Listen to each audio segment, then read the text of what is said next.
ஏய், என்னடி கையை சும்மா தட்டி தட்டி விட்டுட்டு இருக்க? அதான் தட்டி விடுறேன்ல, சும்மா சும்மா தொடாத. ஏ, நான் தொட்டா என்ன? ஏய், நீ தொட்டா கூசுதுடா, சும்மா சும்மா தொடாத. கூசுதா? இப்போவுமா? ஆமா. இங்க தொட்டா கூசுதா? கமல், இப்போ கமல் சும்மா இரு. உன் உடம்புல எங்க கூசலன்னு பாக்குறேன், அதுக்கப்புறம் அங்க மட்டும் கை வைக்கிறேன். கமல் விளையாடாத. இப்பதான் விளையாடவே போறேன். கமல், ஆ? கமல்,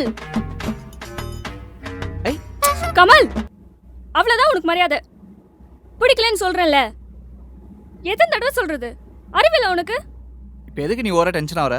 ஒரு பொண்ணோட அனுமதி இல்லாம தொடுற? நானே சொல்றேன்ல எனக்கு பிடிக்கலன்னு. ஓ, அனுமதி வாங்கிட்டு தான் உங்களுக்கு தோணுமோ? கண்டிப்பா. ஒரு வாரம் முன்னாடி ஏர்லி மார்னிங் உனக்கு ஆசையா இருக்குன்னு எனக்கு கூப்பிட்டல, நான் கூட டயர்டா இருக்குன்னு சொன்னேனே, விட்டியா நீ? காலை சுரிஞ்சல. சி, இவ்ளோ கேவலமானவனா நீ? பேசவே அறிவிருப்பா இருக்கு. ச்சே. பேச முடியலன்னா ஓடிட வேண்டியது.